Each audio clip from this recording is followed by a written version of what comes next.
Do you ever feel like the world just won't stop talking? The noise, the pressure, the constant pull of everything, every notification, every thought, until even your own mind starts sounding like the chaos outside. But what if I told you the secret to peace wasn't about escaping the noise, but remembering how to quiet yourself in the middle of it? Because here's the thing, your nervous system was built for tigers, not emails. And right now, it's stuck in fight or flight over a blinking inbox. For thousands of years, ancient masters already knew this. They left behind simple, powerful ways to reset your body, your breath, your mind. So, before you scroll away, what if the calm you've been chasing is already waiting inside you? Ancient practices for modern anxiety relief starts right now. All right, let's jump right in. That feeling like you're constantly swimming against this tide of notifications, headlines, and a to-do list that just never ever ends? Yeah, you are definitely not alone. The modern world is, well, it's loud. But what if the solution isn't about finding a quieter world, but about cultivating a quieter mind? So today, we're going to explore some truly timeless, ancient practices for finding calm right in the middle of all this modern chaos. And this just gets right to the heart of it, doesn't it? The noise isn't just the pings and dings from our phones. It's the chatter inside, that constant loop of worries, what-ifs, and mental replays. You see, every single notification on the outside triggers another one on the inside, and it pulls our attention further and further away from the only place we can ever really find peace, which is right here in the present moment. Okay, but before we jump into the solutions, we really have to understand the problem. So for this first section, let's really get to the bottom of why so many of us feel like we're just running on a hamster wheel. You know, we're always busy, but never really fulfilled. Wow, this one really hits home, right? We are absolutely flooded with information, but we're kind of starved for wisdom. We scroll through endless feeds and we think we're learning something, but a lot of the time, we're just consuming. All this constant motion gives us this illusion that we're making progress, but without some stillness, it just doesn't lead to any real insight. So what is this feeling we call anxiety, really? Well, it's so important to get this. It is not a weakness. It's not a character flaw. It's a biological alarm system.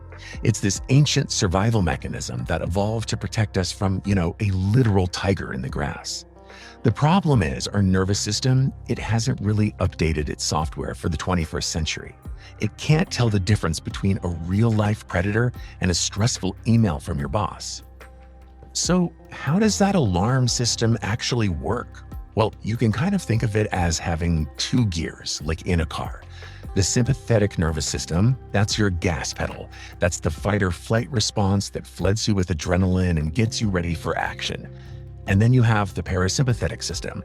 That's your brake. That's the rest and digest mode that tells your body, hey, the threat is gone, you're safe now. The thing is, modern life has us flooring the gas pedal almost constantly, and we've completely forgotten where the brake is. But here's the plot twist. It turns out the problem isn't just the external world setting off all our alarms. As these ancient wisdom traditions knew for thousands of years, the human mind, when you just let it do its thing, can create its own storms.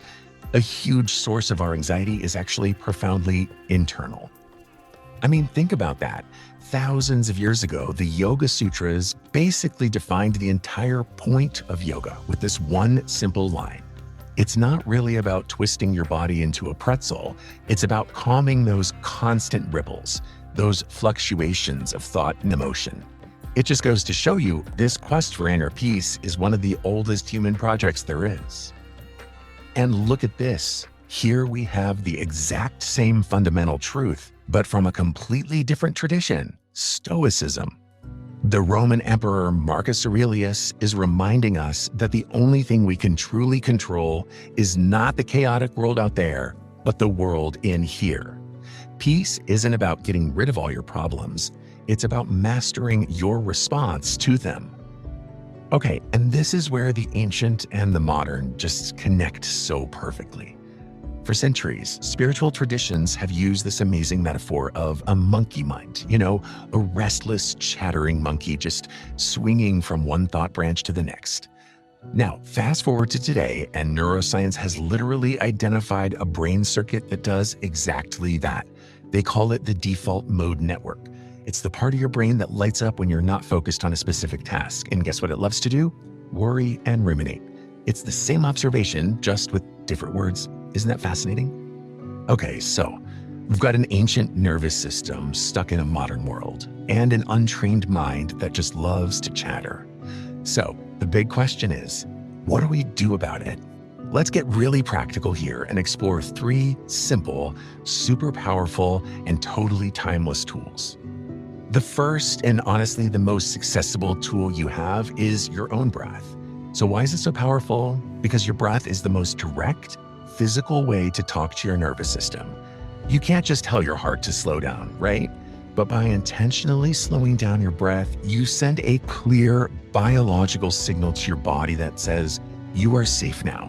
It's literally the bridge connecting your conscious mind to your automatic body. This is such a classic technique. It's used by everyone from Navy SEALs to yoga masters, and it's just so simple. You know what? Let's just try one cycle right now. Just nice and slow. Inhale gently for 1, 2, 3, 4. Now just hold that breath for 1, 2, 3, 4. And exhale slowly. 1, 2, 3, 4. See? Just one of those can start to shift you from that fight or flight mode back toward rest and digest. All right, our second practice is all about reclaiming your time.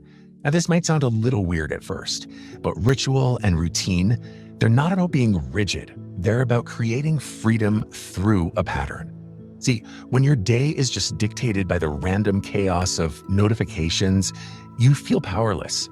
But when you create intentional, sacred rhythms, your body and mind learn to trust time again.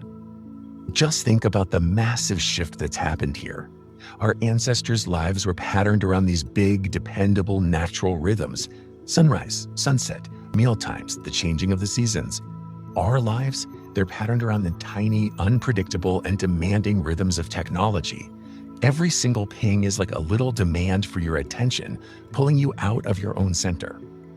And finally, our third practice is all about where you choose to place your attention. I mean, think about it. Anxiety almost always lives in the future, right? It's worrying about what might happen. Regret, on the other hand, lives in the past. But peace? Peace only has one address, and that is right here, right now.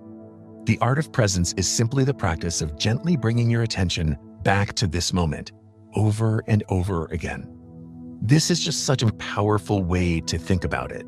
Your thoughts, your feelings, your anxieties, they're like the weather.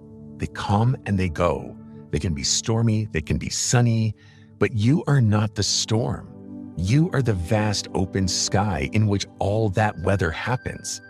Presence is just the act of remembering that you're the sky and you can watch the clouds pass by without being totally swept away by them. So we've got the breath, we've got rhythm, and we've got presence. Now for the most important part of all. How do we take these beautiful ideas and actually weave them into our real busy, messy, modern lives? Okay, here is a super simple, totally manageable way to start. This is not about finding 2 hours for a meditation session. No, it's about creating small, consistent anchors of stillness throughout your day. Just 2 minutes of that box breathing when you wake up. Maybe 5 minutes at lunch with no phone, just looking out the window. And then 1 single moment before you fall asleep to think of one thing you're grateful for. That's it. It's enough. Seriously. And when you practice these small rituals day in and day out, something pretty amazing starts to happen. They stop feeling like chores on your to-do list, and they start feeling like a refuge, like a safe harbor you can return to when the storm gets rough. And over time, that feeling of calm stops being this rare visitor and starts to feel like your natural state, like you're coming home to yourself. So here's the most crucial takeaway. We can't sit around and wait for the world to change. The notifications are not going to stop. The headlines probably won't get any less stressful. The real power isn't in trying to silence the world outside, but in finding the stillness that's already within you. The world may not get any quieter, but with these ancient practices, you absolutely can. The stillness within. The truth is, we're not waiting for the world to calm down. We're remembering how to calm ourselves down in the middle of it. That's the real gift of these ancient practices. They don't take you away from life. They bring you back into it.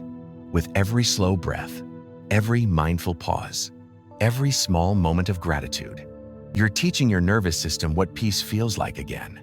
And little by little, that peace starts to stay longer. It stops being something you visit and becomes something you live.